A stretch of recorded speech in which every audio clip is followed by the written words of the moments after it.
저희 부친은 일제 식민지 기간에 이북 땅에서 태어나셨습니다. 부친은 결혼 후에 첫 아기, 그러니까 저희 큰 누님이 태어나던 그날에 일본군에 징집이 되어서 그 대동아 전쟁터에 끌려가셨습니다. 신혼의 아내와 갓 태어난 아기를 뒤로하고 이 전쟁터의 총알바지가 되어서 떠났습니다. 부친은 고향에 살아서 돌아오지 못할 수 있다는 이 두려움과 공포를 안고 이 총알이 빗발치는 그 전선으로 향했습니다. 군인들이 전쟁터에서 가장 많이 그리워하는 것은 이 두고 온 이 고향이랍니다. 부친은 전쟁터에서 9.4.1생으로 목숨을 건지시고 2년, 3년 참여하시는 것 같아요. 그리운 고향으로 돌아오셨습니다. 이제 일본이 곧 패망하고 이제 북한 땅은 김일성 공산당의 손아귀에 들어갔습니다. 당시 공산주의자들은 적화 통일을 하려고 인민군대를 조직하고 남침을 계획하고 있었습니다. 20대 초반이었던 부친은 어느 날 다급한 정보를 접하게 됐습니다. 그것은 공산당이 부친을 인민군에 징집하기 위해서 고향 집으로 들이닥친다는 소식입니다. 공산당이 부친의 집으로 들이닥친다는 그날 전날 밤에 부친은 생과 사의 이제 갈림길에서 결심을 하셨습니다. 저희 모친과 어린 딸만 데리고 이제 황급히 남한으로 피신을 하셨습니다. 세 식구가 목숨 걸고 이 38선을 넘어서 북한 땅을 탈출했습니다. 그때 부친은 또다시 정든 이 고향을 떠날 수밖에 없었습니다. 부친이 정착한 곳은 충청도 광천이었습니다. 여러분 낯익죠? 제가 태어난 이 곳입니다. 부친은 실향민으로서 평생 동안 그 고향을 그리워하며 사셨습니다. 제 기억에 의하면 부친은 입만 여시면 이북에 두고 온 이 고향 산천 또 부모 형제 이야기를 하시며 이 고향에 대한 애틋한 향수를 달래곤 하셨습니다. 하지만 안타깝게도 부친은 끝내 그 그리운 고향 땅을 밟아보지 못하시고 5년 전에 세상을 떠나셨습니다. 인간은 누구나 고향을 그리워합니다. 인간에게는 이 고향으로 돌아가고 싶은 소위 귀소 회귀 본능이 있습니다. 여러분, 사람들이 명절에 이 고향을 찾는 이유가 무엇입니까? 고향에 대한 이 한없는 이 그리움 때문입니다. 연어가 죽을 때가 되면 바다에서 자기가 처음에 태어났던 그 강을 찾아옵니다. 수구지심, 또 수구초심이라는 말이 있잖아요. 여우는 죽을 때 머리를 자기가 태어난 이 언덕 쪽을 향해서 눕는답니다. 또 심지어는 호랑이도 죽을 때는 자기가 태어난 이 굴에 가서 죽는답니다. 마찬가지로 이 사람도 나이가 들수록 또 고향에서 멀리 떠나 있을수록 자기가 태어난 이 고향으로 가까이 가고 싶은 이 본능이 있습니다. 고향으로 가는 길은 인간의 DNA 속에 들어있는 이 그 본능적인 길입니다. 시인 도리천이라는 사람은 이 고향 가는 길이라는 시에서 이렇게 노래합니다. 세상에는 길이 많아 어딜 가나 길 가네. 사람마다 삶을 위해 숱한 길을 오가지만 고향에 가는 길보다 더 좋은 길은 아예 없네. 여러분, 고향을 그리워하는 마음은 성경 속에 있는 인물들도 예외는 아닙니다. 우리가 잘 아는 믿음의 조상 아브라함은 태어난 이 고향은 이 갈대와 우르, 당시 스메로 왕국이었습니다.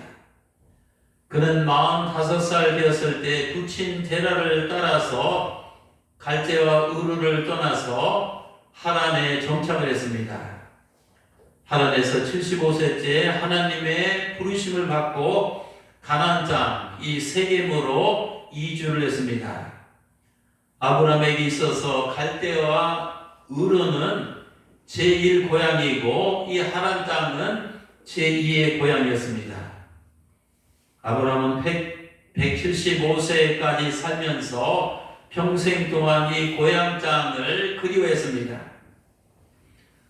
또 야곱은 형 에서와의 불화로 고향을 불가피하게 떠나서 삼촌 라반이 사는 하란 땅으로 도피를 하게 됐습니다. 거기 삼촌 밑에서 죽을 고생을 하며 20년 동안 고향을 그리워하면서 살았습니다.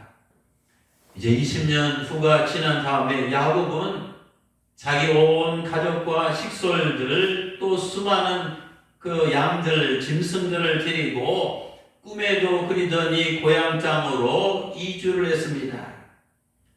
근데 나중에 그가 130살 되었을 때 가나안 땅에 극심한 가뭄이 들어서 애굽 땅으로 또 이민을 떠나지 않으면 안 됐습니다. 야곱은 거기서 고향을 그리워하다가 147세에 이제 눈을 감았습니다. 또 야곱의 아들 요셉도 17살 때 악한 형들의 손에 의해서 가나안이 고향 땅을 떠나서 애굽으로 팔려갔습니다. 그는 애굽에서 110세 죽을 때까지 평생 동안 자기가 태어난 이 고향을 그리워하면서 살았습니다. 그는 얼마나 고향 땅을 사모했던지 임종할 때에 후손들에게 훗날 자기 유고를 고향 땅에 묻어달라는 유언을 남기고 이제 죽었습니다. 오늘 본문은 뭐라고 말하고 있습니까? 14절입니다. 그들이 이같이 말하는 것은 자기들이 본향을 찾는 자임을 나타냅니다. 그렇습니다. 성경의 인물들은 우리와 똑같은 인간이기 때문에 자신들이 태어난 이 고향을 너무나도 그리워하면서 살았습니다.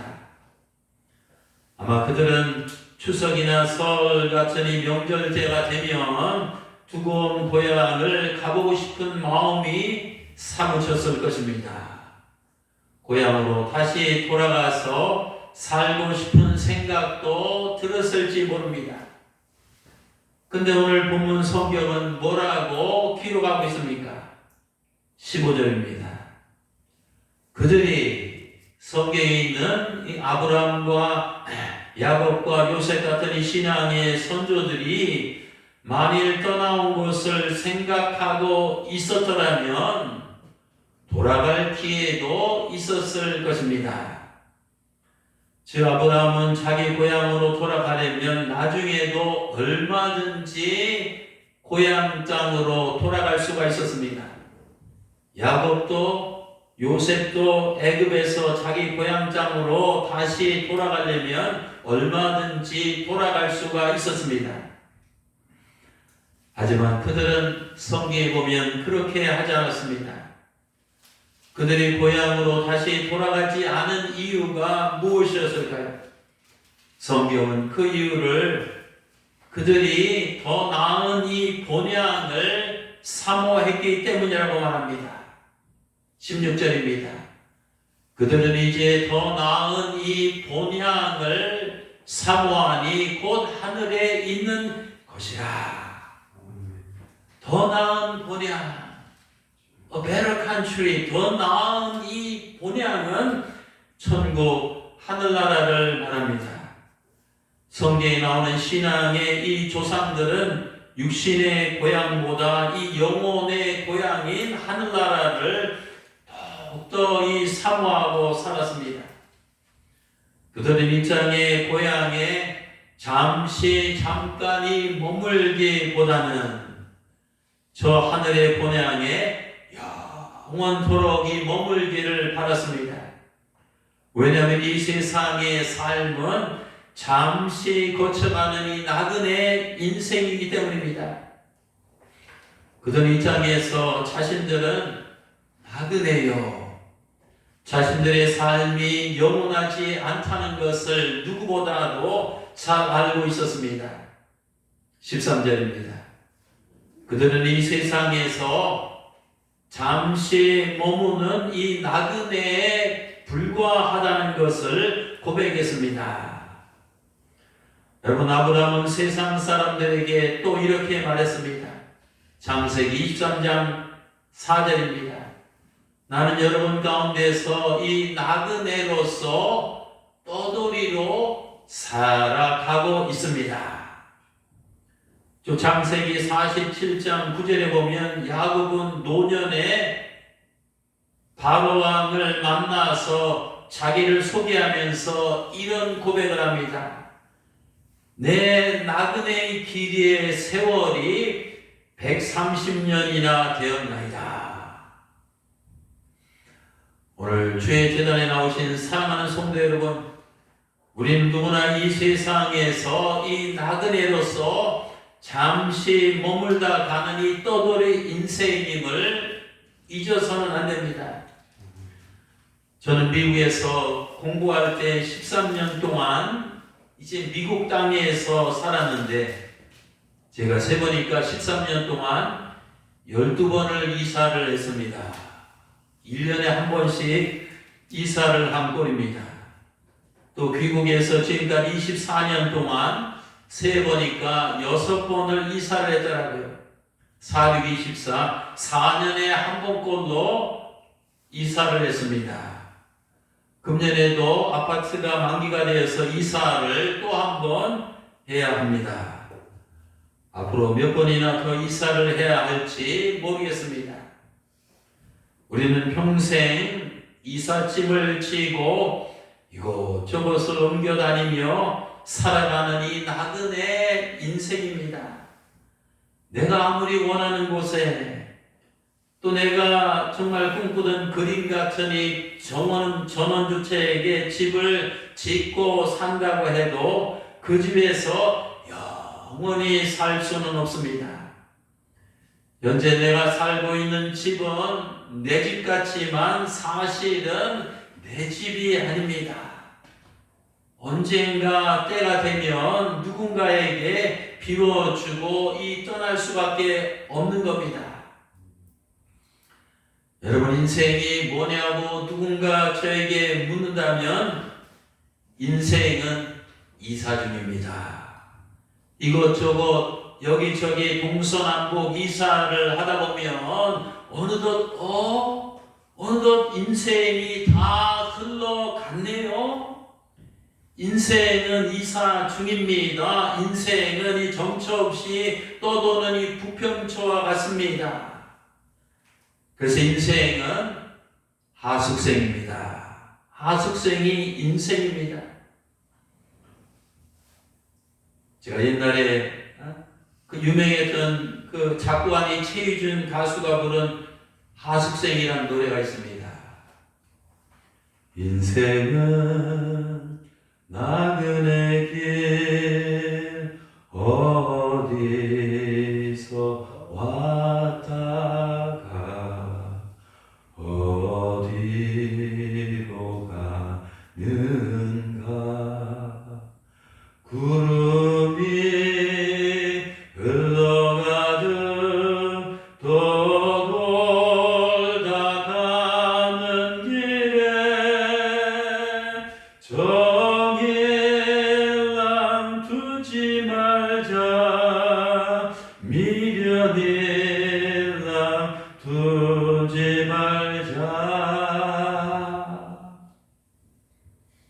해봐야 하니까.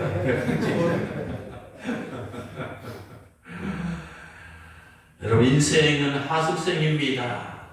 하숙생은 하숙집에 영원히 살 것처럼 정을 주고 이 미련을 벗어나야 됩니다.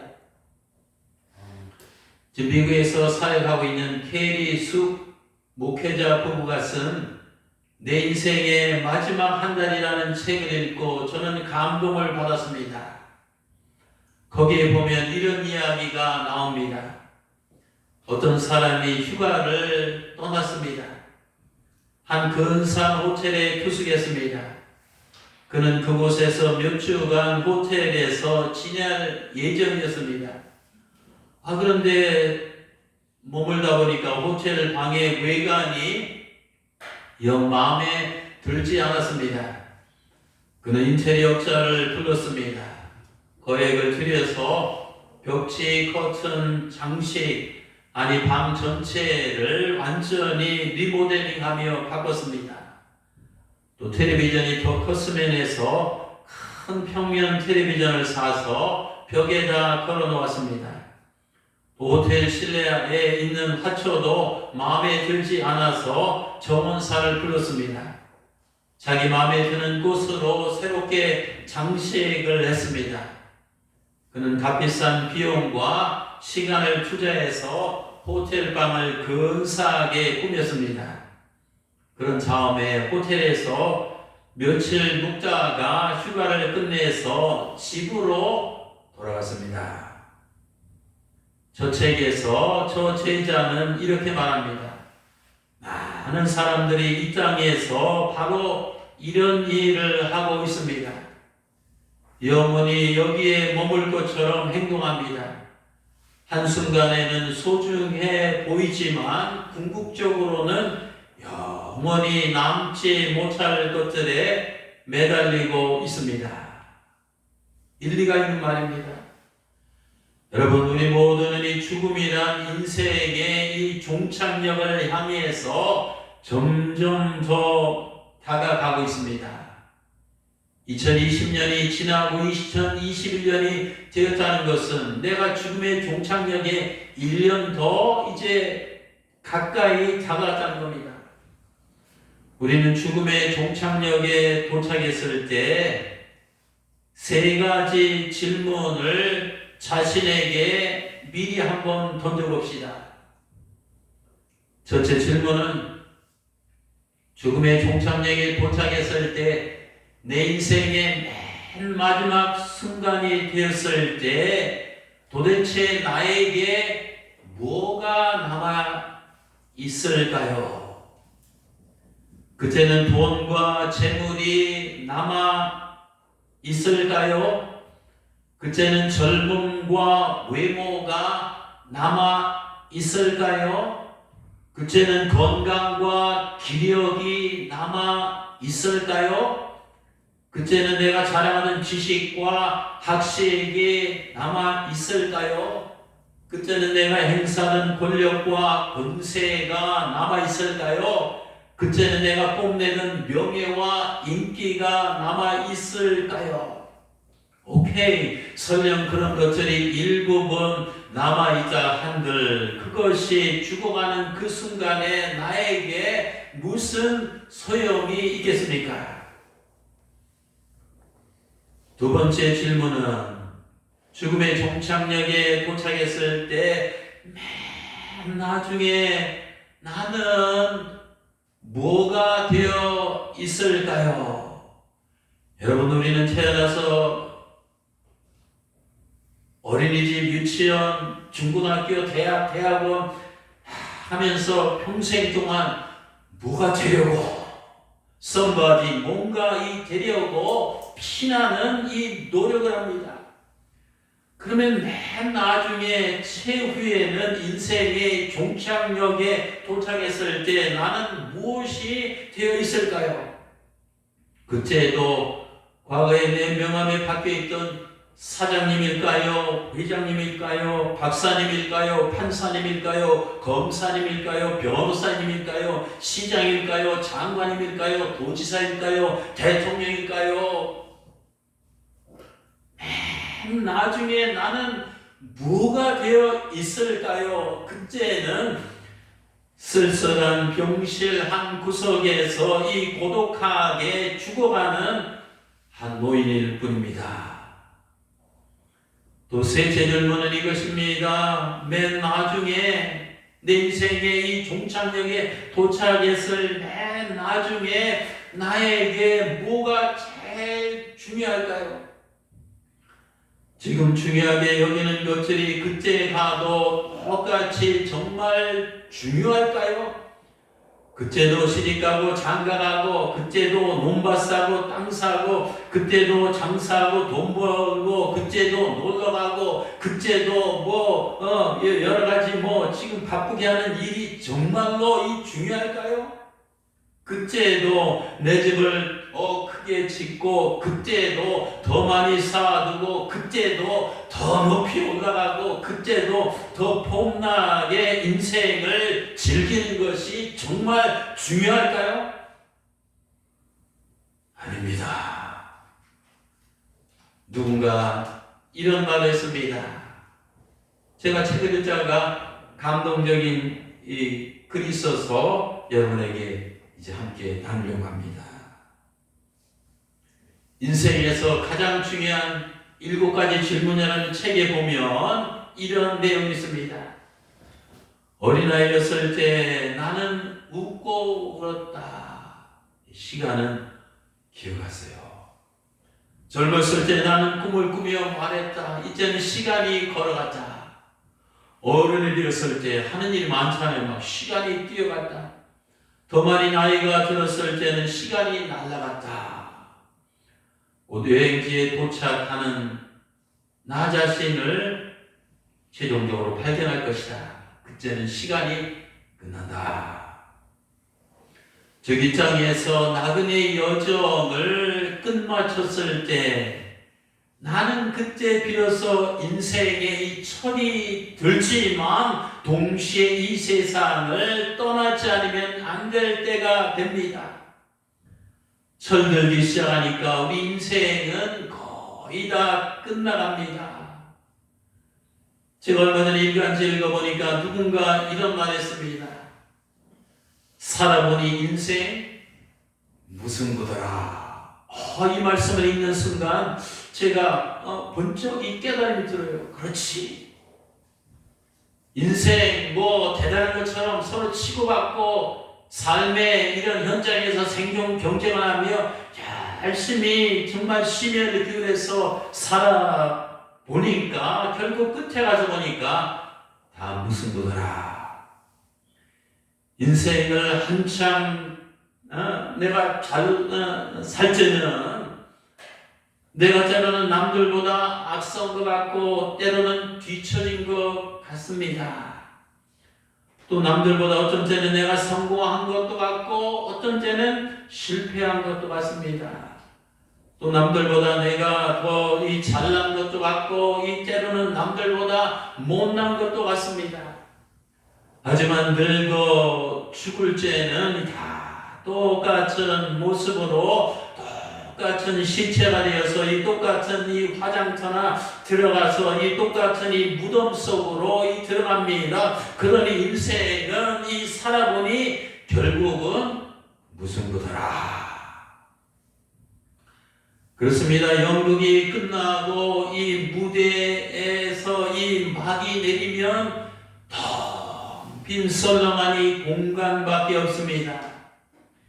인생의 연극도 기억하세요. 이 반드시 막이 내릴 때가 있습니다. 죽음의 이 커튼이 쭉 내려오면 내 인생의 집도 텅 빈 이 공간이 됩니다.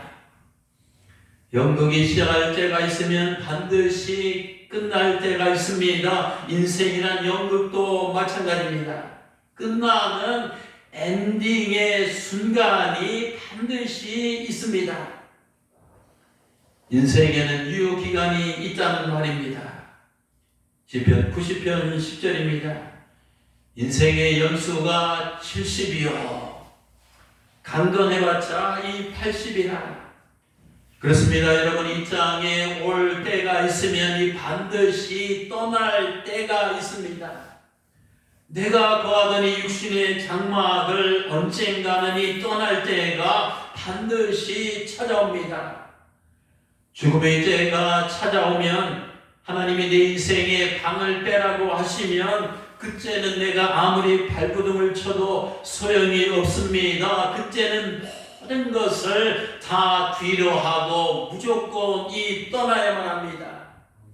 내 삶의 인생의 유효기간이 끝나면 갱신이 안 됩니다. 인생은 리허설이 없습니다. 재방송이 안 됩니다. 삶은 단 한 번뿐으로 끝날 수밖에 없습니다. 그런데 여러분, 기쁜 뉴스를 알려드립니다. 이 세상에서 내 삶의 유효기간은 끝나지만 예수님을 믿으면 저 세상에서 내 삶의 유효기간은 영원히 연장되고 영원히 지속됩니다. 내 죄를 대속하기 위해서 십자가에서 내 대신 피 흘려 죽으신 예수님을 구세주로 영접만 하면 내 죄가 용서받습니다. 나는 구원받습니다. 나는 하나님의 자녀가 됩니다. 내 이름은 하늘나라 생명책에 기록이 됩니다. 그래서 예수 그리스도의 보혈로 거듭난 자는 언젠가 이 죽음의 문을 통과하게 되면 육신의 고향보다 더 나은 하늘나라 본향에 들어가게 됩니다. 그것은 하나님께서 나를 위해서, 너를 위해서, 우리 모두를 위해서 예배해 놓으신 새 성, 이 새 하늘과 새 땅입니다. 계시록 21장 3절에서 4절 말씀입니다. 보아라, 하나님의 집이 사람들 가운데 있다. 하나님이 그들과 함께 계실 것이요, 그들은 하나님의 백성이 될 것이다. 하나님이 친히 그들과 함께 계시고 그들의 눈에서 모든 눈물을 닦아주실 것이니 다시는 죽음이 없고 슬픔도 울부심도 고통도 없을 것이다. 이전 것은 다 사라져 버렸기 때문이다. 사랑하는 성도 여러분, 이 땅에서 많은 사람들이 고향을 그리워하며 살아갑니다. 또 명절 때가 되면 이런저런 이유 때문에 고향에 가지 못하는 사람들도 많습니다. 그러나 사랑하는 성도 여러분, 육신의 고향은 우리가 돌아갈 영원한 이 고향이 아닙니다. 우리가 설령 고향으로 돌아간다고 해도 언젠가는 이 조만간 이 고향 땅을 또 떠나야만 합니다. 우리가 진짜 그리워하고 항상 사모하고 깊이 읽고 돌아가야 할 영원한 이 고향은 하늘나라 한 곳밖에 없습니다. 아브라함과 야곱과 요셉과 같은 신앙의 선조들은 육신의 이 고향을 그리워했지만 더 좋은 본향, 더 나은 하늘나라를 사모하며 그 하늘나라 이 천국에 올라갔습니다. 저희 부모님도 실향민으로 평생 동안 북녘의 고향 땅을 그리워하셨지만 그러나 더 나은 본향을 그리워하시다가 하늘나라로 올라가셨습니다. 우리도 언젠가는 이 세상을 떠나서 더 나은 본향에 올라가서 하나님과 먼저 이제 우리보다 올라간 성도들과 더불어서 영원히 영생 복락을 누리며 살게 될 것입니다. 제가 오늘 일부러 까만 양복 입고 왔습니다. 장례식 설교하는 이 느낌으로. 여러분, 하늘나라 본향에 들어갈 준비가 되어 있습니까? 저는 목회자라가 또 인생을 살면서 내 마음 같아서는 지금 당장에 그냥 잠자는 순간 눈을 떴으면 하늘나라 갔으면 좋겠어요. 그러나 아직도 하나님께서 나를 통해서, 우리 교회를 통해서, 제 인생을 통해서 끝나지 않은 사명이 있기 때문에 내 생명을 남겨놓으신 겁니다. 그렇지만 제 마음속에는 하늘나라 가서 주님을 배웠고 우리 엄마 아빠도 만나고 정말 성도들도 만나고 내가 존경하는 사도 바울도 한번 보고 싶고 모세도 만나고 싶고 이 천국에 가고 싶은 그 마음이 늘 제 안에 있습니다. 여러분 다시 한번 묻습니다. 한나라 본향에 들어갈 준비가 되어 있습니까? 돌스토이는 이렇게 말했습니다. 이 세상에 죽음만큼 확실한 것은 없다. 그러나 사람들은 겨우살이 준비는 하면서도 이 죽음은 준비하지 않는다.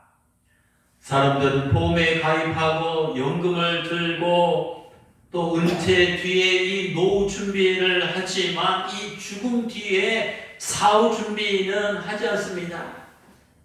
죽을 때 이 땅에서 자기가 누울 묘자리는 보러 다니지만 저 세상에서 자기가 이 살아가야 할 이 천국 자리에는 도통 관심이 없습니다. 우리 주님께서 말씀하셨습니다. 사람이 만일 온 천하를 손에 얻고도 자기 목숨 영생을 얻지 못하면 이르면 그것이 그에게 무슨 유익이 있으리요? 세상에서 아무리 난 사람이라고 할지라도 세상에서 아무리 든 사람이라고 할지라도 세상에서 제 아무리 된 사람이라고 할지라도 천국 본향에 들어갈 수 없다면 그 사람은 불행한 사람입니다. 그 사람의 인생은 실패한 인생입니다. 그 사람의 운명은 이 망한 것입니다. 이 저주받은 인생입니다. 죽음 앞에서는 모든 사람의 인생이 그저 무슨 무처럼 보이지만 그러나 죽음 너머에 가보면 인생의 이 승부가 극명하게 판가름이 납니다. 예수 그리스도 안에서 죽은 자들은 영원한 생명의 길로 나가지만 예수 그리스도 밖에서 죽은 자들은 영원한 멸망의 길로 떨어집니다. 요한에서 5장 11절에서 13절 말씀입니다.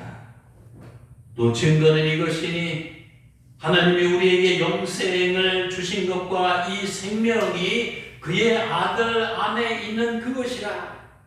아들이 있는 자에게는 생명이 있고 하나님의 아들이 없는 자에게는 생명이 없느니라.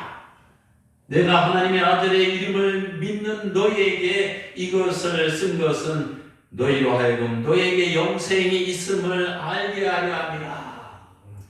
여러분 우리 안에 예수님이 있습니다. 그러면 우리 안에 영원한 생명이 있습니다. 우리는 언젠가 육신의 이 생명이 닿으면 죽지만 우리는 죽지 않습니다. 우리가 이 몸을 떠나서 우리 영혼은 하나님 나라 그곳에 가게 되어 있습니다. 여러분 우리가 교회 다니며 신앙생활하는 이 궁극적인 목적은 무엇입니까? 그것은 하늘나라에 대한 이 소망이 있기 때문입니다. 고린도전서 15장 19절입니다. 만일 그리스도 안에서 우리가 바라는 것이 다만 이 세상의 삶뿐이라면 모든 사람 가운데서 우리가 더 불쌍한 자냐. 여러분 우리가 교회 다니지만 이 교회 밖에는 우리보다도 더 건강한 사람 많습니다. 더 세상적으로 성공한 사람 많습니다. 더 사회적으로 출세한 사람 많습니다. 우리보다 더 좋은 집, 더 좋은 차, 더 자녀도 잘된 사람들 많이 있습니다. 그래서 우리가 이 세상에서 이 바라는 것이 우리 신앙생활하는 것이 전부라면 우리는 이 세상 가운데서 불쌍하고 이 불행한 자입니다. 아닙니다. 우리가 주님을 섬기는 것은 이 세상에서 주님께서 우리에게 주신 축복이 있을 뿐만 아니라 더 중요한 것은 이 세상을 떠나서 내세 우리에게 약속하신 이 하늘나라 더 좋은 본향 그 천국 새하늘과 새 땅 이 주님이 마련하신 그 새 예루살렘 이 성이 있기 때문입니다. 그래서 주님께서 이렇게 말씀하셨습니다. 나는 부활이요 생명이니 나를 믿는 자는 죽어도 살겠고 무릇 살아서 나를 믿는 자는 영원히 죽지 아니하리니 영원히 죽지 죽지 아니하리니 내가 이것을 믿느냐. 길이요 진리요 생명 되신 주님을 믿음으로 우리 모두 영생을 얻고 더 나은 본향을 바라보며 전국 백성으로 살아가시는 복된 성도들이 되시기를 주님의 이름으로 축원합니다. 기도합시다.